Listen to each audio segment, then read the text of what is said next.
Hi everyone, today we're making an underwriting assistant GPT in ChatGPT. So for this example, we'll be analyzing commercial real estate deals, but you can do the same process with any sort of asset class. You can do it with single family homes, you can do it with small business acquisitions, vacant land, whatever you like. All you need is a clear buy box to get started. So a couple of disclaimers before we're getting started here. I'm going to go over an extremely simplified example. So please make your tools more detailed and personalized than mine is today. I'm just trying to educate you on what the backbone should look like. So please personalize yours to be more detailed than mine.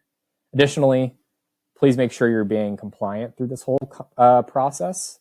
So for example, if you sign an NDA for a certain deal when an OM is involved, make sure that you are not violating your terms when sharing the information with tools like ChatGPT. I don't want to get into the weeds of this right now, but I just want everyone to stay compliant when they're going through this process. So let's get started. Starting with a name, could be whatever you like. I'm going to be doing the commercial real estate underwriting assistant for our name.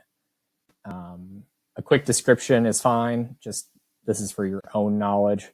What we're trying to do is evaluate deals using P&Ls, rent rolls, and market fit versus our buy box. Pretty straightforward.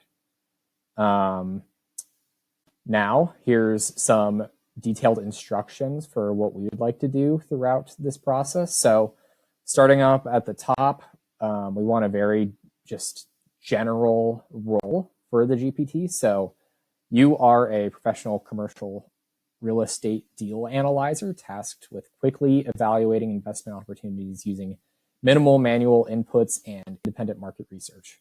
The goal of this tool is not to be extremely detailed on the underwriting process. We just want it to move fast, hence a pretty simple sort of set of criteria.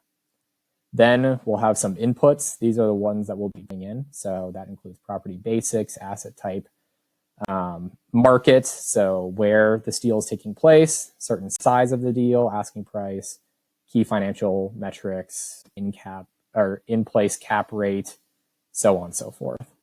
And we also want to include the model's responsibilities. So what is it going to do for us in this process? So it's also going to use publicly available data to flesh out market context, such as trends in population, job growth, etc. So we also want to include our buy box. You can either do this in the instructions section or this knowledge base section. For this example, I just did everything in the instructions section. So our buy box is we want a certain median household income. We want it in a growth market. We have certain types of asset classes here. Certain financials, structure, etc. for our deal. And we want certain outputs to be included with ChatGPT's response. So we want it to tell us if it fits our criteria or doesn't fit our criteria for every single line. You'll see that in a minute. Any red flags that ChatGPT can identify through this whole process, any sort of value add opportunities, since for this example, we are really big on value adds with our commercial real estate investing, and just some sort of very general summary to kind of wrap it all together and potentially send to your partners. At the very bottom, we want to include the tone of voice for the GPT, as well as adding a note that if anything is missing in our input, we need to prompt the user to provide it. Now, you can change this instruction section if you want to have a slightly different process or different purpose for this underwriting assistant. So, for instance, I'm friends with many land flippers. They might prefer to have the deal analyzer figure out potential market value for a piece of land.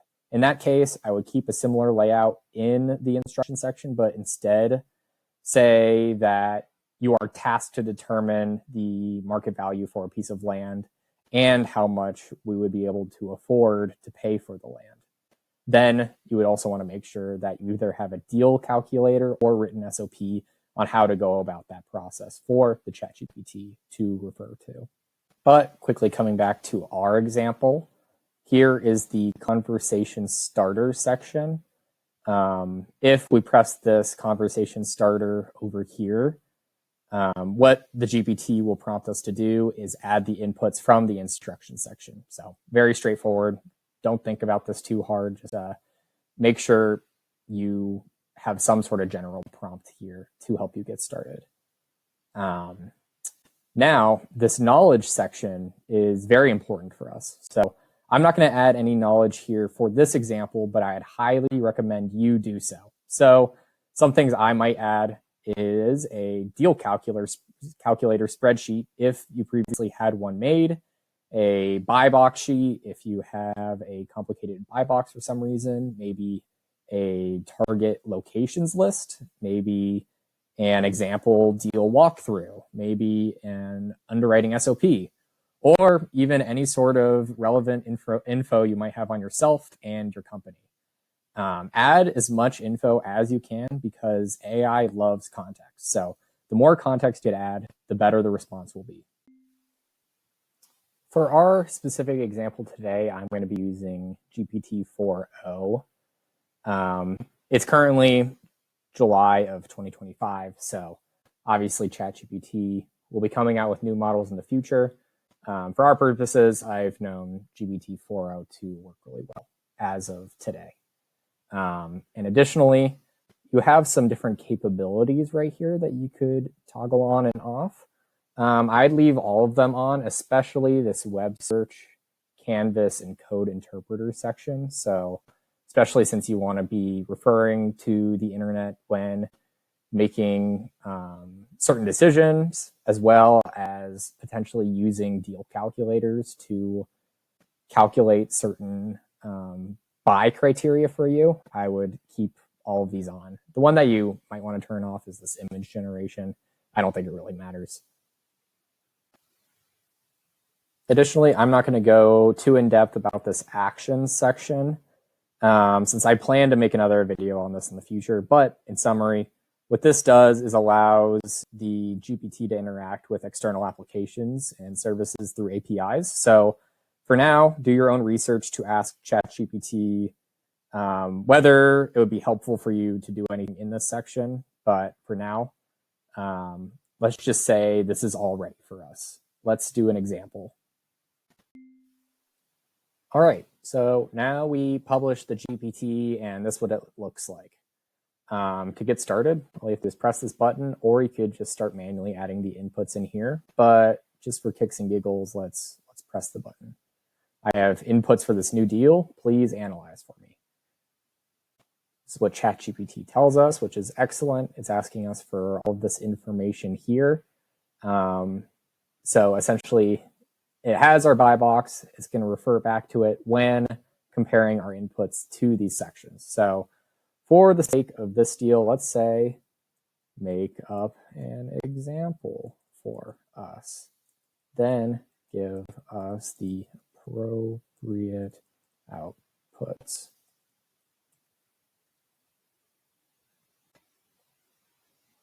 Awesome.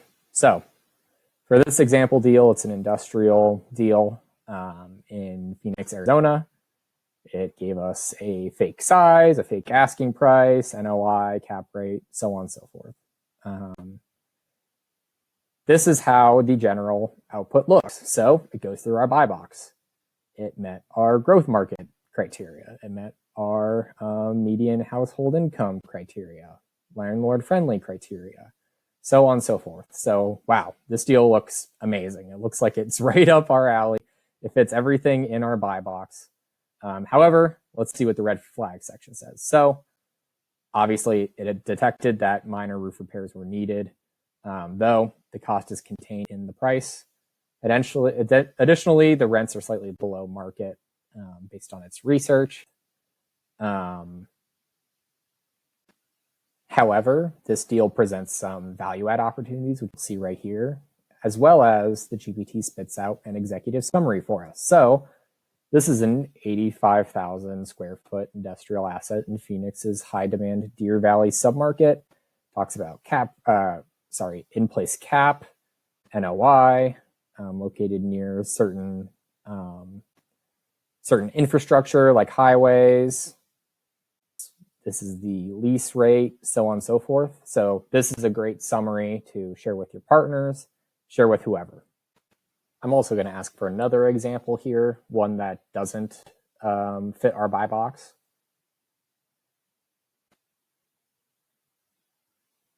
All right, for this example, we're in St. Louis with a retail asset.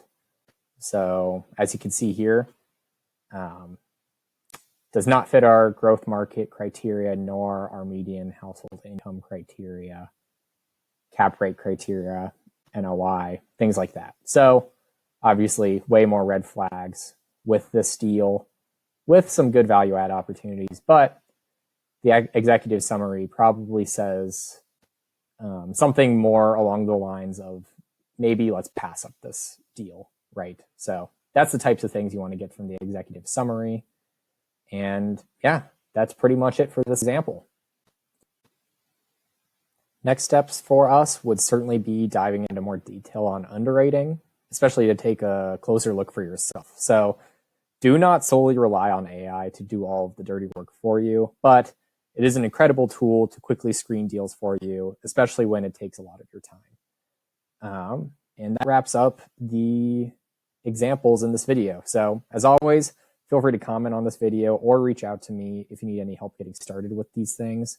I'm very active on LinkedIn, so feel free to message me at any time. Cheers, everybody.